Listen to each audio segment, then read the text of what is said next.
माननीय शिवपाल सिंह यादव जी ने कहा है कि बीजेपी को हटाना होगा और जब समाजवादी पार्टी की सरकार बनेगी तभी यहां रामराज आएगा। शिवपाल जी, आपको याद दिलाना चाहूंगा 1999 जब आपके ज्येष्ठ भ्राता माननीय मुलायम सिंह जी प्रदेश के मुख्यमंत्री बने थे और मेरी नियुक्ति मेरे ना चाहते हुए भी 20 दिसंबर 1989 को की गई थी।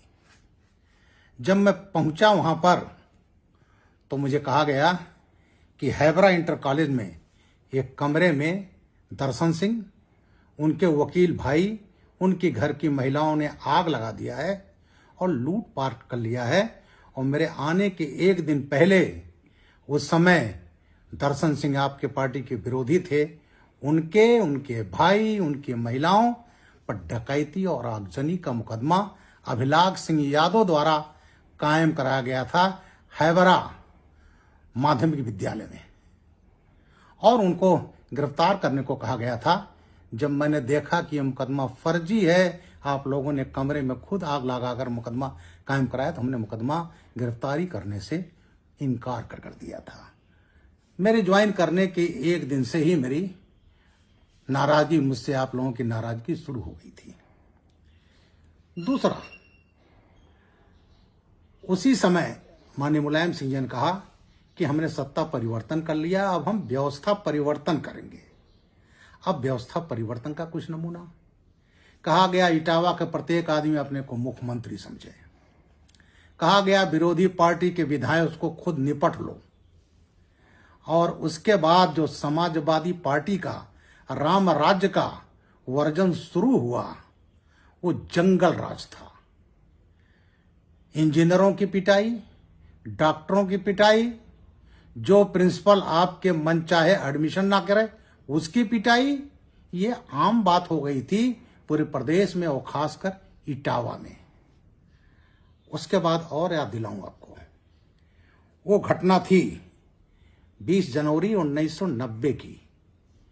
विद्याराम कोरी थे अनुसूचित जाति के, ग्राम भावलपुर जसवंत नगर। एक आंख उनकी नहीं थी, रिक्शा चालक थे।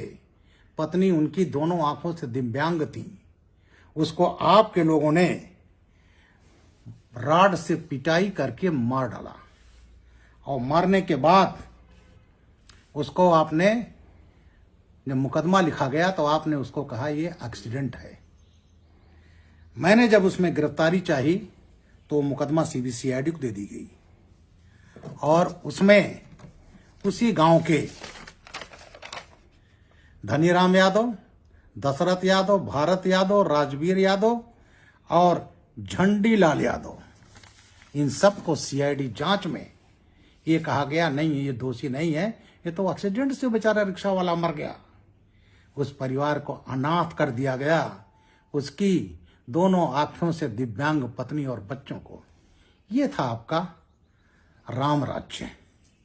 बगल में गांव था चौबिया थाने में गंगापुरा, आपके बड़े नजदीक थे राम सेवक गंगापुरा, मिनी राम नरेश।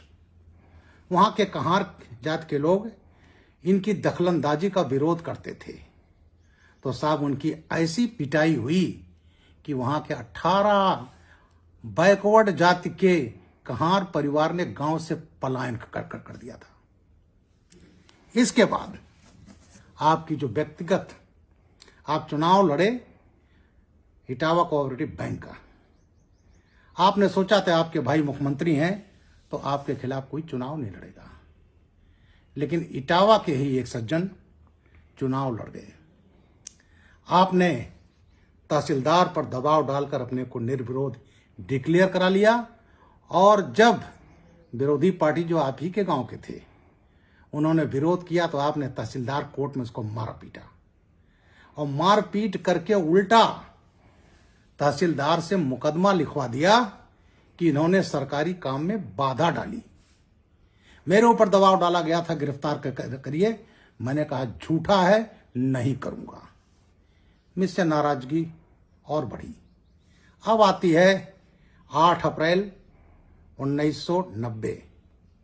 मुनीब सिंह यादव मेरे पास अपनी पत्नी के साथ आए थे कि साहब उनकी जमीन है ITI इटावा के पास में, उस पर आपने, आपके सैफई के लोगों ने उस कीमती जमीन पर कब्जा कर लिया था। मैंने थाना सिविल लाइंस पर मुकदमा कायम कराया। 9 अप्रैल 90 को आपके गांव के लोग और आपके साथ रहे लोग, मुख्य लोग गए कब्जा करने। शाह आलम खान ने 20 लोगों को गिरफ्तार करके थाना सिविल लाइन आए थे, जो थाना अध्यक्ष थे। उसके बाद आपके गांव के प्रधान, सैफई के प्रधान दर्शन सिंह यादव जी, और इसके अलावा वहां के सैफई के बाबूराम यादव जी और करहल के विश्राम सिंह यादव, ये थाने पर गए। थाना अध्यक्ष से मारपीट किया, और जब मारपीट किया तो थाना अध्यक्ष ने उनको भी बंद कर दिया। उसके बाद शाम को 5 बजे आप गए थे। 100-150 हथियार बंद लोगों को लेकर के थाने पर हमला किया था, जैसे आतंकवादी और नक्सलाइट हमला करते हैं। थाना अध्यक्ष को पीट करके जमीन पर डाल दिया गया था, पूरा थाना भाग गया था। उसके बाद आप उस समय डीआईजी रहे, वो डीआईजी नहीं थे, एसपी थे, लेकिन चूंकि आप लोगों के लिए अनुकूल थे तो उनको डीआईजी रैंक में, जीएस गुंगेश को एसपी रैंक में डीआईजी बनाया गया था। वो तुरंत पहुंच गए और सीधे वो उस बेचारे पिटे हुए थानेदार को देखने नहीं आए, आपके घर पर गए थे। और जो लोग थाने से छुड़ा लिए गए थे, उनसे 4 के कहने पर उनके खिलाफ, थाना अध्यक्ष के खिलाफ 4 फर्जी मुकदमे कायम कर दिए गए थे। उसके बाद जब डीआईजी आए और मुझसे कहा कि चाहते हैं मुख्यमंत्री आज शिवपाल को क्लीन चिट दी जाएगी और शाह आलम खान थानाध्यक्ष को जेल भेजा जाएगा, जिसको मैंने मना किया था। और आपके ऊपर थाना सिविल लाइंस में 9 अप्रैल 90 को धारा 147, 148, 149, 224, 225 क्रिमिनल अमेंडमेंट एक्ट आदि की धाराओं का मुकदमा कायम हुआ था। दूसरे दिन सीआईडी की टीम आ गई और एसके रिजवी थे उसके एसपी, नथु सिंह यादव थे डिप्टी एसपी, चौहान इंस्पेक्टर और सुंदरलाल मौर्य इंस्पेक्टर।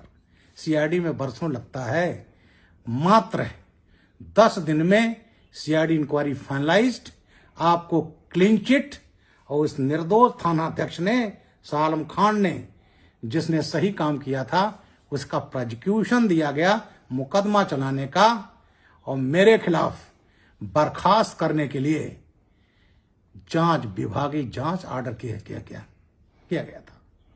और वो इटावा की मेरी 80 दिन की पोस्टिंग मैंने अपने पूरे जो सेवा काल था उसमें भुगता। और जहां मौका मिला, जब आपकी सरकार आई तो बड़ी लंबी कहानी है, उसको मैंने भुगता। और अंत में अखिलेश यादव जी ने मेरे खिलाफ एक आतंकवादी के मरने पर 19 मई 2013 को बाराबंकी में मर्डर का मुकदमा कायम किया।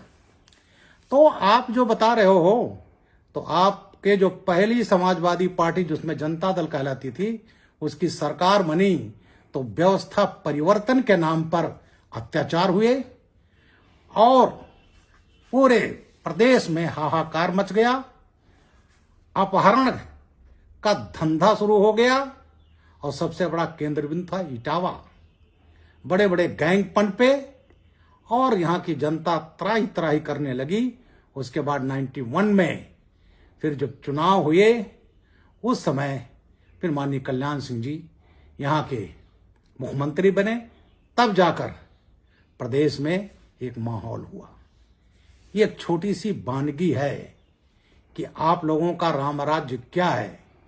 तो मैंने सोचा कि व्यवस्था परिवर्तन जो 1989 में आपने शुरू किया था, उसकी वानगी दूंगा, बाकी अगले वीडियो में।